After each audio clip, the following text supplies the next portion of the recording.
এখানে টাকা আছে এই 1000 আর আছে এই 50। তো এখান থেকে কিছু টাকা বাইজিৎকে দিব। এখানে মানে বর্তমান ভাঙতি নাই, তো ভাঙতি করে তারপরে ইনশাল্লাহ বাইজিৎকে টাকা দিব।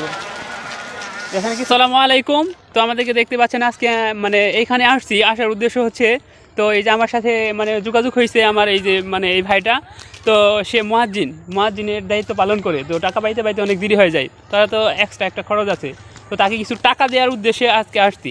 তো আমি কিছু টাকা নিয়ে আসছি, যেমন এই যে কিছু টাকা হচ্ছে এই যে এই ব্যাগটাতে কিছু টাকা রাখছি। এখানে কয় টাকা আছে দেখো তো, টাকা বাহির করো। এখানে কয় টাকা আছে? 1050 টাকা। এখানে টাকা আছে এই 1000 আর আছে এই 50। তো এখান থেকে কিছু টাকা বাইজিৎকে দিব। এখানে মানে বর্তমান ভাঙতি নাই, তো ভাঙতি করে তারপরে ইনশাল্লাহ বাইজিৎকে টাকা দিব। এখানে কিছু টাকা আছে, তো এটা কি ভাঙতি করা যাব? এই যে এই আশপাশে কি দোকান আছে?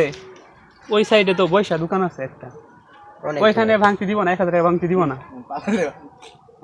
তো ওই বাজার আছে না ওইখানে, ওই বাজারটার নাম বাহার বাজার, ওই যে ওইখান থেকে ভাঙতি করে তারপরে কি তারপর তোমাকে টাকা দিতে হবে। তো তুমি এখান থেকে যাই হোক কিছু টাকা পাবা, আর কিছু টাকা কি করবো আমরা অন্য অসহায়ীদেরকে বিলিয়ে দিব, আর এটা তোমাকে হাদিয়া দিব নাকি ইনশাল্লাহ।